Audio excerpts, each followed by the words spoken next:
Hello students. हमने पहले गुणक की बात की, अब हम त्वरक की बात करेंगे, है ना। तो देखिए, इकोनॉमिक्स में हम जब मैक्रो इकोनॉमिक्स पढ़ते हैं तो हम पूरी इकोनॉमी के मूवमेंट्स में जो करेंसी का फ़्लो, इनकम का जो फ़्लो है वो बहुत इम्पॉर्टेंट है और उस पर हम फोकस करते हैं कि कैसे इनकम इधर से उधर जाती है और कौन से फैक्टर्स हैं जो इनकम को आगे बढ़ाते हैं या पीछे कम करते हैं। जैसे आजकल बड़ा आप सुन रहे होंगे जीडीपी का कम होना, ज़्यादा होना।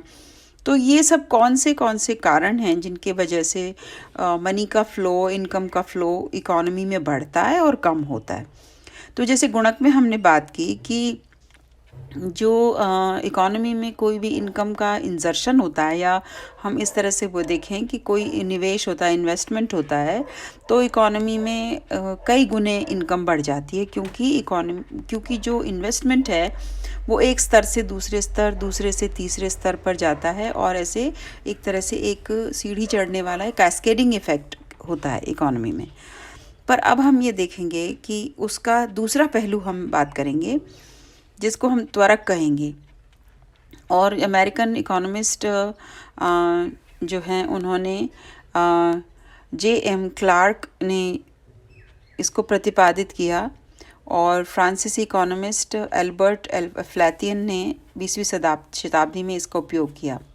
कीन्स जिन्होंने मंदी पर बहुत बात की, उन्होंने गुणक पर ही ज़्यादा ध्यान दिया ताकि निवेश को बढ़ाकर रोज़गार और आमदनी को बढ़ाया जा सके।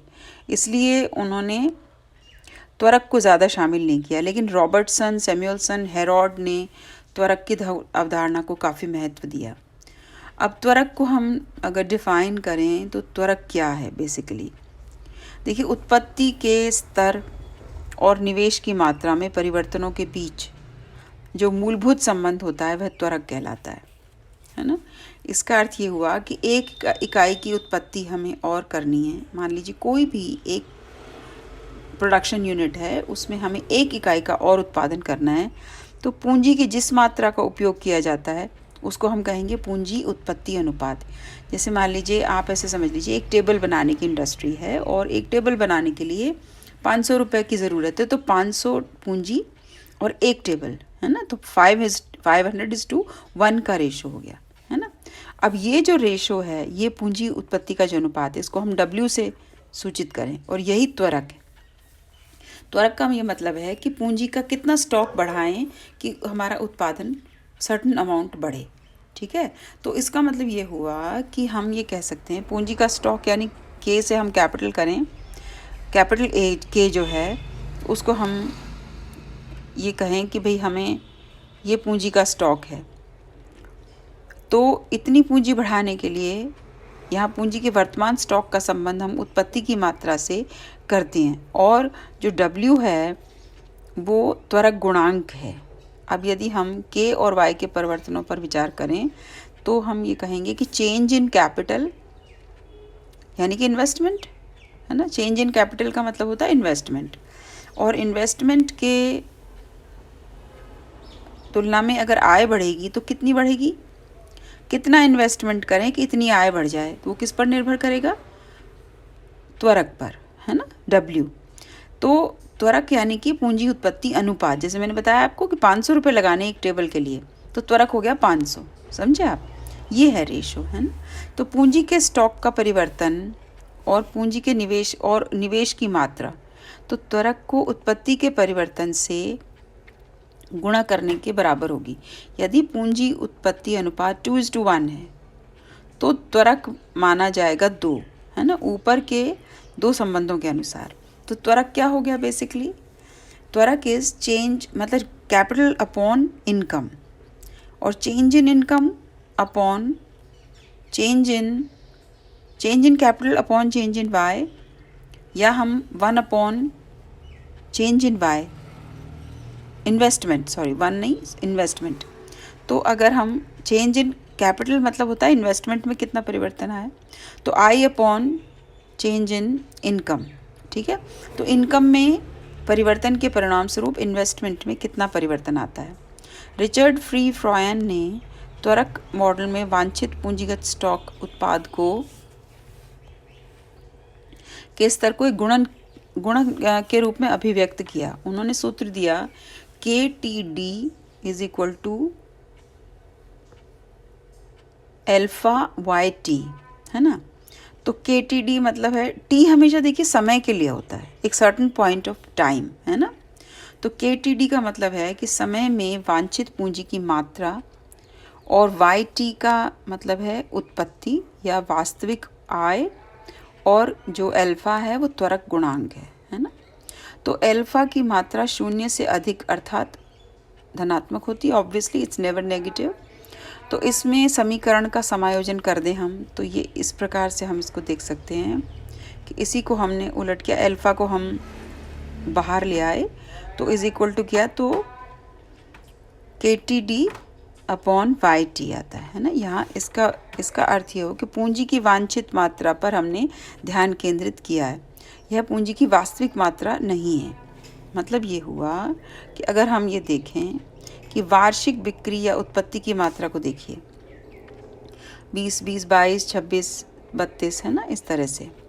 अब बिक्री उत्पत्ति की मात्रा में परिवर्तन, यानी कितना कितना वार्षिक बिक्री बढ़ी, पहले तो बिल्कुल नहीं बढ़ी, फिर 20 से 22 हुई तो 2 बढ़ी, फिर 22 से 26 हुई तो 4 बढ़ी, फिर 26 से 32 हुई तो 6, और इस प्रकार से। आवश्यक पूंजी का स्टॉक कितना है? आवश्यक पूंजी का स्टॉक 44 यानी डबल हो रहा है ना, जो उत्पत्ति की मात्रा से डबल है। तो इसका मतलब ये हुआ कि चेंज इन कैपिटल हमें कितना चाहिए? चेंज इन कैपिटल हमें चाहिए 4, 8, 12, और उत्पत्ति कितनी बढ़ रही है? आधी, 2, यानी 2 हमारा त्वरक हो गया। 2 पूंजी लगाने पर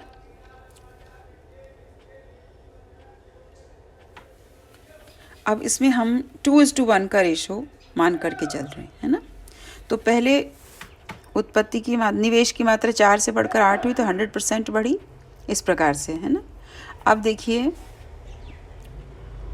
त्वरक सिद्धांत की क्रियाशीलता को देखें हम। उत्पत्ति की मात्रा को अगर हमें 100 बढ़ाना है तो वांछित पूंजी चाहिए 200, 105 बढ़ाना है तो 210। तो वास्तविक पूंजी हमारी, पहले पूंजी थी, पूंजी की मात्रा 100, वास्तविक पूंजी बढ़ी 200, है ना, क्योंकि 200 पूंजी चाहिए उसके लिए। पुनर्स्थापन निवेश, यानी कि हमें 200 से 210 हुआ, ठीक है, फिर 250। तो पुनर्स्थापन निवेश की जो हमें ज़रूरत है वो रिप्लेसमेंट इन्वेस्टमेंट 10। शुद्ध निवेश हुआ कितना? पुनर्स्थापन निवेश से मतलब ये है कि जो वेयर एंड टेयर है या कोई मशीन घिस गई है तो उसके लिए हमें कंटिन्यूसली 10 का इन्वेस्टमेंट तो चाहिए ही चाहिए, है ना।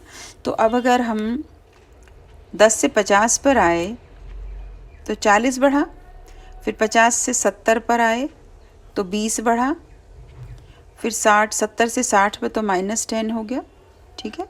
और सकल निवेश कितना हुआ? ये 10 जो हमारा पुनर्स्थापन निवेश है वो, और प्लस में जो शुद्ध निवेश है, तो 10, 10, 20, 10, 40, 50, यानी हमें सकल निवेश इतना करने की ज़रूरत है, ठीक है, क्योंकि इसमें हम पुनर्स्थापन निवेश को भी हमने जोड़ा है। इसका अर्थ ये हुआ कि एक अवधि से दूसरी अवधि तक जाने पर 5% वृद्धि हुई, जबकि सकल निवेश 10 से 20 यानी 100% बढ़ा है, जिससे त्वरक की शक्ति ज्ञात होती है। अवधि 6 से अवधि 7 तक जाने पर उत्पत्ति 2.3% घटी, लेकिन सकल निवेश 33.3% बढ़ा है। अवधि 8 से अवधि 11 तक वास्तविक पूंजी के वांछित पूंजी से अधिक होने पर, अर्थात अप्रयुक्त उत्पादन क्षमता के पाए जाने पर सकल निवेश 0 रहा, ठीक है। ये आप इसमें देखिए कि सकल निवेश का अर्थ है जो पुनर्स्थापन निवेश है और जो शुद्ध निवेश बढ़ा है, उन दोनों को हमने कैलकुलेट करके जो 20 हुआ, फिर 50 हुआ, फिर 10 + 20 + 30 हुआ, फिर 10 और -10 यानी 0 हो गया। इसमें ये आप देखिए पुनर्स्थापन निवेश तो है, लेकिन शुद्ध निवेश में -10 है, फिर शुद्ध निवेश में -4, फिर -6, इस प्रकार से, और फिर शुद्ध निवेश कुछ भी नहीं हुआ, तो नेचुरली ना ही पुनर्स्थापन निवेश हुआ है, तो ये 0 हो गया निवेश, ठीक है। इस प्रकार से त्वरक का जो सिद्धांत है वो ये बताता है बेसिकली कि हमें आय बढ़ाने के लिए पूंजी चाहिए और कितनी पूंजी चाहिए कि हम उतनी पूंजी लगा सकें। पूंजी कहाँ से आएगी? आय से आएगी। तो एक सर्किल हमने पूरा किया, एक तरफ गुणक को, एक तरफ त्वरक को। अब त्वरक की सीमाएं ये हैं कि मांग के अल्पकालिक परिवर्तन से सिद्धांत में बाधा पड़ जाती, क्योंकि ये लंबा प्रोसेस चलता है। त्वरक की क्रिया के लिए मान लिया जाता है कि नए श्रमिकों को भी प्रति श्रमिक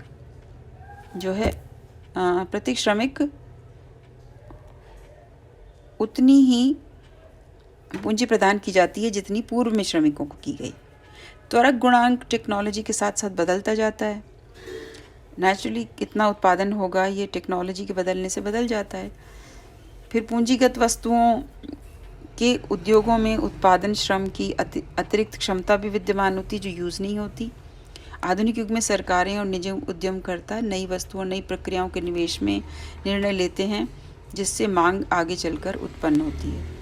तो त्वरक का जो मॉडल है उसमें हालांकि सीमाएं हैं, लेकिन त्वरक जो है आज के दिन इट्स एन इम्पॉर्टेंट, आज जब गुणक की बात बहुत इम्पॉर्टेंट हो गई थी कीन्स के बाद, लेकिन त्वरक की महत्ता को हम कम नहीं कर सकते। अब त्वरक विकासशील देश जो हैं वहाँ पर अल्प विकसित और विकासशील देशों में कुटीर और लघु उद्योग होते हैं, श्रम गहन होते हैं, उत्पादन क्षमता का कुछ भाग अप्रयुक्त भी रहता है। ऐसे में जो ये त्वरक का सिद्धांत है बेसिकली पूंजी गहन उद्योगों पर ज़्यादा लागू होता है।